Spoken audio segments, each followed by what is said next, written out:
Gelap, pekat dan mencekam, seolah ribuan mata tak kasat sedang mengawasi dari balik rimbun dedaunan. Suara gesekan ranting di atas tenda yang rapuh terdengar seperti bisikan ancaman, membuat bulu kuduk meremang. Di tengah keheningan malam alas, kumitir yang biasanya menenangkan, kini hanya ada deru napas tertahan dan jantung yang berdegup kencang. Mereka bertiga meringkuk di dalam tenda. Cahaya senter yang goyah menjadi satu-satunya penawar kegelapan yang terasa begitu mengancam.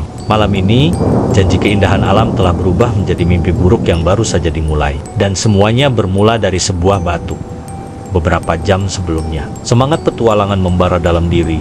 Ryan, Maya, dan Benny, mereka adalah tiga sahabat karib yang memiliki ketertarikan serupa terhadap alam dan tantangan. Ryan, dengan pembawaannya yang tenang dan jiwa kepemimpinan yang alami, selalu menjadi perencana dan penanggung jawab setiap perjalanan mereka. Maya, meskipun dikenal penakut dan lebih sering mengandalkan logika, memiliki kepekaan yang lebih tinggi terhadap hal-hal di luar nalar. Sementara Benny, si bungsu dalam persahabatan ini, adalah sumber keceriaan dan spontanitas. Namun terkadang juga kurang berhati-hati dalam bertindak. Alas Kumitir, sebuah kawasan hutan yang terletak tak jauh dari kampung halaman mereka.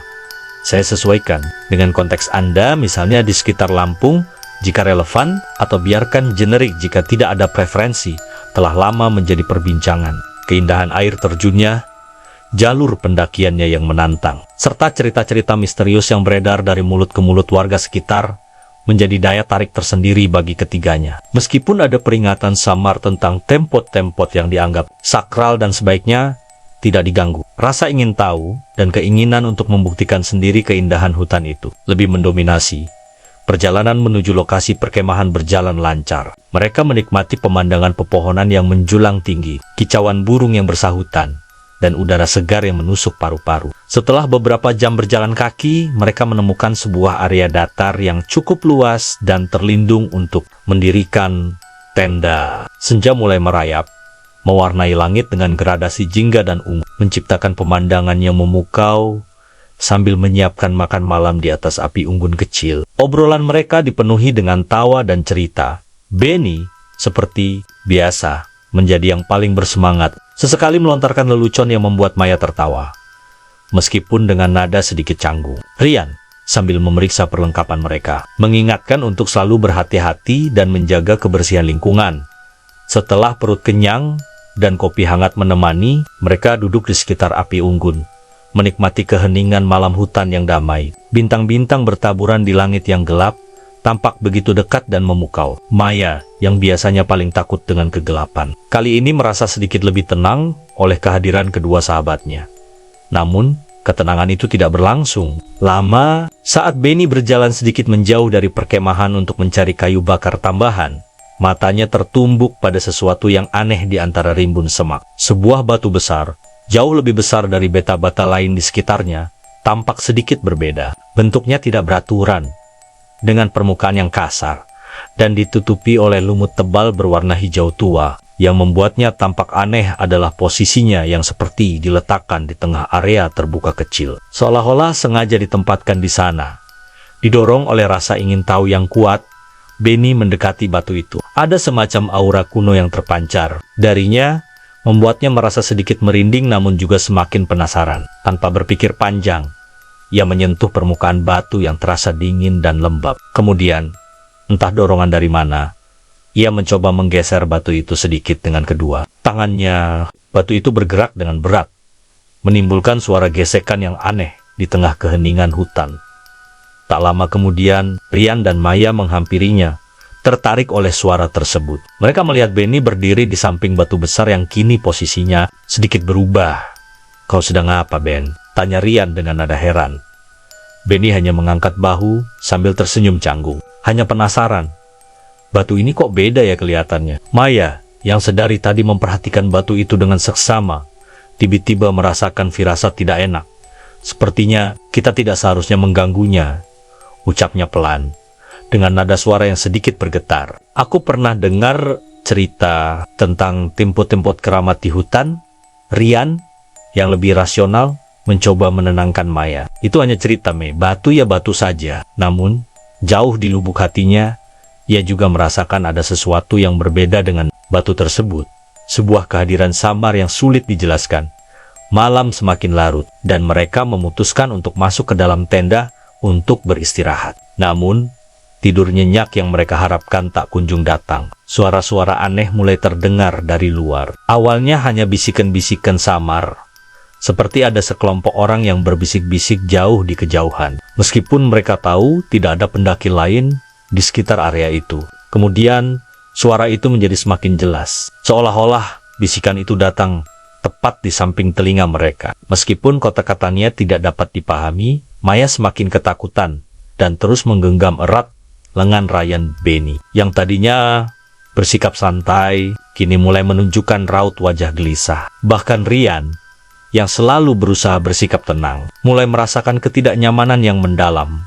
Tiba-tiba, suhu di dalam tenda terasa menurun drastis, menusuk tulang meskipun mereka sudah mengenakan pakaian hangat. Cahaya senter yang mereka letakkan di tengah tenda mulai berkedip-kedip tidak beraturan, seolah ada sesuatu yang mengganggu aliran listriknya. Bayangan-bayangan aneh mulai terlihat menari di dinding tenda, meskipun tidak ada sumber cahaya eksternal. Yang jelas, suara gesekan ranting di atas tenda semakin intens, terdengar seperti langkah kaki yang berat sedang menginjak atap tenda mereka. Kali ini, Ryan tidak bisa lagi menyangkal bahwa ada sesuatu yang sangat tidak beres. Malam yang seharusnya menjadi awal dari petualangan yang menyenangkan, kini telah berubah menjadi malam yang penuh dengan ketegangan dan ketakutan yang mencekam. Mereka bertiga terperangkap di dalam tenda, dikelilingi oleh kegelapan hutan yang terasa semakin mengancam. Dan pertanyaan besar menggantung di udara.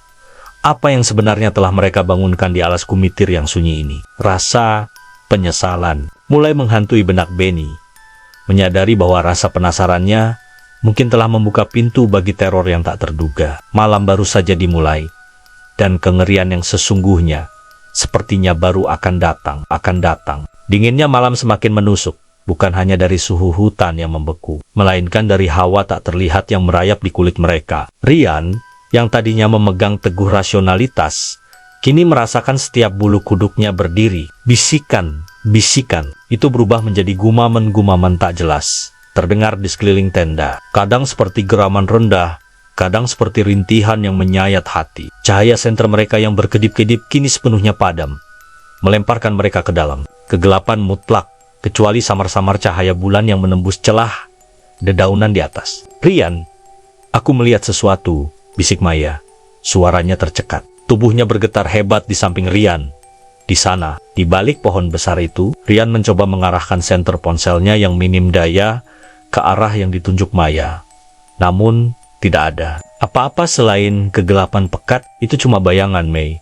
Kita cuma ketakutan, katanya. Mencoba meyakinkan dirinya sendiri lebih dari Maya.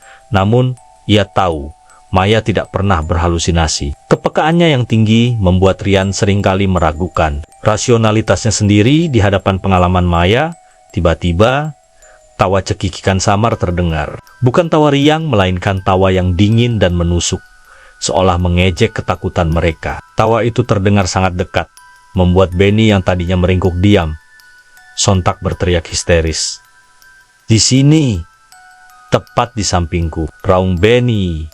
Matanya membelalak ketakutan, menunjuk ke arah sampingnya di dalam tenda. Wajahnya yang tadinya ceria kini pucat pasi. Dipenuhi kengerian yang luar biasa, Ryan dan Maya refleks menjauh, menempel ke dinding tenda yang lain. Mereka tidak melihat apapun, namun ketakutan Benny yang begitu nyata membuat mereka ikut merasakan hawa dingin yang luar biasa. Ketakutan itu semakin menjadi ketika tubuh Benny mulai bergetar tak terkontrol. Ia mulai meracau, mengucapkan kata-kata yang tidak jelas, seolah bukan dirinya sendiri yang berbicara. "Benny, ada apa denganmu?" Maya berteriak panik, mencoba meraih tangan Benny. Namun, Benny tiba-tiba meronta dengan kekuatan yang tak wajar, menghempaskan tangan Maya. Matanya kini terbelalak kosong, pupilnya membesar, seolah ada entitas lain yang mengambil alih kesadarannya. Suara yang keluar dari mulut Benny bukanlah suaranya yang biasa. Itu adalah suara berat, serak, dan menggeram. Mengucapkan untaian kalimat dalam bahasa yang asing dan kuno membuat bulu kuduk berdiri tegak. "Jangan ganggu. Kembalikan. Dia milik kami. Geram suara itu dari mulut Benny. Dengan intonasi yang begitu mengintimidasi, Ryan segera menyadari, ini bukan lagi sekadar halusinasi atau ketakutan. Benny telah kerasukan. Ketakutan yang membeku berubah menjadi adrenalin yang memompa kencang. Ia teringat cerita-cerita yang disampaikan warga desa tentang alas kumitir, tentang batu keramat yang menjadi tempat bersemayamnya arwah penunggu hutan. Sebuah tempat yang tidak boleh diganggu atau dijamah sembarangan. Sesuatu yang Benny lakukan dengan iseng tadi siang. Kita harus keluar dari sini. Sekarang, Ryan memerintahkan, mencoba menyingkirkan rasa takutnya. Ia berusaha membuka resleting tenda, tetapi seolah ada kekuatan tak terlihat yang menahannya. Resleting itu macet, terkunci rapat. Di luar, suara-suara aneh semakin riuh. Suara gesekan daun terdengar seperti langkah berat mengelilingi tenda mereka. Terdengar pula suara tangisan samar. Disusul tawa menyeramkan yang bergaung di antara pepohonan. Ryan mencoba meraih ponselnya, berharap ada sinyal untuk meminta bantuan. Namun layar ponsel menunjukkan nomor servis. Tidak hanya ponselnya, ponsel Maya dan Benny pun demikian. Kompas yang mereka bawa juga menunjukkan arah yang tidak konsisten. Jarumnya berputar-putar liar, seolah-olah hutan itu sendiri tidak ingin mereka pergi. Mereka benar-benar terjebak dan terisolasi. Kita terjebak, seru Maya. Suaranya pecah karena ketakutan. Air mata mengalir deras di pipinya. Benny masih meronta. Tubuhnya melengkung ke belakang dengan cara yang tidak wajar. Matanya tetap kosong, menatap langit-langit tenda. Teror itu tidak hanya datang dari luar. Di dalam tenda, bayangan-bayangan hitam mulai muncul di sudut-sudut, bergerak perlahan. Bau busuk seperti bau tanah basah bercampur amis memenuhi udara. Sebuah tangan tak kasat. Mata terasa mencengkeram pergelangan kaki Maya, membuatnya menjerit kencang. Ryan dengan cepat menarik Maya, namun sentuhan dingin dan berat itu terasa nyata. Mereka menyadari bahwa hutan ini bukan hanya indah, tetapi juga memiliki kekuatan purba yang baru saja mereka bangkitkan. Setiap detik yang berlalu terasa seperti siksaan. Rasa putus asa mulai merayap, menghimpit harapan mereka untuk selamat. Mereka tidak tahu apa yang harus dilakukan. Bagaimana mereka bisa menolong Benny? Bagaimana mereka bisa keluar dari cengkraman alas kumitir yang penuh misteri ini? Jika setiap jalan keluar seolah ditutup oleh kekuatan gaib yang tak terlihat. Malam itu, bagi Ryan dan Maya, terasa seperti malam terakhir dalam hidup mereka. Dan teror itu baru saja mencapai puncaknya. Dalam kegelapan pekat tenda, teror mencapai puncaknya. Benny meronta tak terkendali. Matanya memancarkan amarah dan kebencian yang bukan miliknya. Suara geraman dalam bahasa kuno terus menggaung, seolah roh penunggu hutan menuntut pembalasan. Maya menangis terseduh-seduh, memeluk Ryan erat. Ia menggumamkan doa-doa yang ia tahu, berharap ada kekuatan yang melindungi mereka. Kita harus keluar dari sini, Ryan. Kita harus menolong Benny, isak Maya. Ryan, meskipun ketakutan, berusaha menjaga kepalanya tetap dingin. Ia tahu, mereka tak bisa hanya menunggu. Otaknya berputar cepat, mencoba mengingat setiap detail cerita yang pernah ia dengar tentang alas kumitir. Batu keramat. Itu kuncinya. Warga setempat selalu mengatakan bahwa jika seseorang mengganggu tempat sakral, mereka harus meminta maaf atau melakukan persembahan. Mei, ingat buku panduan kita? Tanya Ryan tiba-tiba. Buku yang ada peta dan sedikit sejarah alas kumitir itu. Maya dengan tangan gemetar merogoh tas ranselnya. Akhirnya menemukan buku kecil bersampul lusuh itu. Dengan cahaya senter ponsel yang berkedip-kedip sebentar sebelum benar-benar mati. Ryan mencoba membuka halaman-halaman terakhir yang membahas tentang legenda lokal. Jemarinya gemetar saat ia menelusuri tulisan-tulisan itu.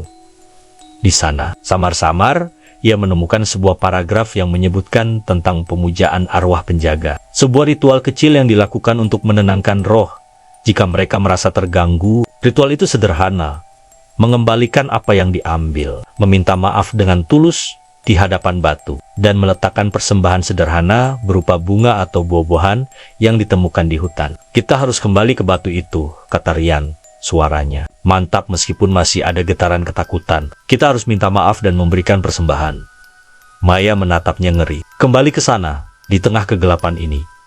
Bagaimana dengan Benny? Kita tidak punya pilihan lain, jawab Ryan. Jika kita tidak menenangkan dia, kita semua bisa terjebak di sini selamanya. Kita harus bawa Benny bersama. Maka, dengan tekad yang bercampur putus asa, Rian dan Maya menarik tubuh Benny yang meronta keluar dari tenda. Hutan terasa semakin hidup di malam itu. Bayangan-bayangan melintas cepat di antara pepohonan, bisikan-bisikan menjadi lolongan samar. Dan hawa dingin menusuk tulang seolah ada banyak mata yang mengawasi setiap gerak-gerik mereka. Mereka berjalan terpingkang-pingkang, tersandung akar pohon, berpegangan pada harapan tipis.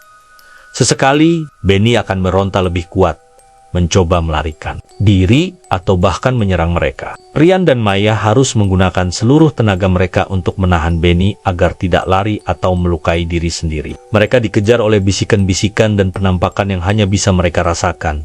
Sebuah teror psikologis yang menguras akal sehat. Setiap langkah terasa seperti perjuangan antara hidup dan mati. Akhirnya, setelah perjuangan yang terasa seperti keabadian, mereka sampai di area tempat batu keramat berada. Batu besar itu tampak lebih gelap dan lebih menakutkan di bawah cahaya bulan yang redup, seolah energinya memancar lebih kuat. Rian segera mencoba mengembalikan posisi batu yang tadi siang digeser Benny, butuh upaya keras. Tetapi entah dari mana, ia mendapatkan kekuatan tambahan. Sementara itu, Maya dengan tangan gemetar mencari beberapa helai daun besar dan bunga hutan yang masih segar. Ia meletakkannya di atas permukaan batu sebagai persembahan. Kemudian, dengan hati-hati, Rian menuntun Benny yang masih dalam kondisi kesurupan untuk mendekat. Di hadapan batu keramat, Rian menarik napas dalam-dalam. "Kami datang untuk meminta maaf," ucapnya dengan suara lantang, mencoba mengabaikan ketakutan yang mencekik. "Kami tidak tahu. Kami tidak bermaksud mengganggu. Kami mohon ampun atas kelancangan kami. Kami hanya ingin kembali dengan selamat. Tolong, lepaskan sahabat kami." Maya ikut menunduk. Bibirnya tak henti menggumamkan doa dan permohonan maaf. Begitu kata-kata itu terucap, sebuah heningan tiba-tiba menyelimuti hutan. Bisikan-bisikan menghilang, lolongan mereda, dan hawa dingin yang menusuk perlahan memudar. Tubuh Benny yang tadinya meronta hebat, kini melemas dalam pelukan Rian. Matanya yang terbelalak kosong perlahan-lahan mulai berkedip, menunjukkan kesadaran yang kembali. "Rian, Mai," Benny bergumam lemah. Napasnya tersengal. Wajahnya masih pucat, namun tatapan matanya sudah kembali normal. Kelegaan luar biasa melanda Rian dan Maya. Mereka memeluk Benny erat. Air mata kebahagiaan dan kelegaan membasahi pipi. Begitu Benny sepenuhnya sadar, ia tidak mengingat detail apapun tentang kejadian saat kerasukan. Hanya samar-samar ingatan tentang kegelapan dan perasaan tercekik.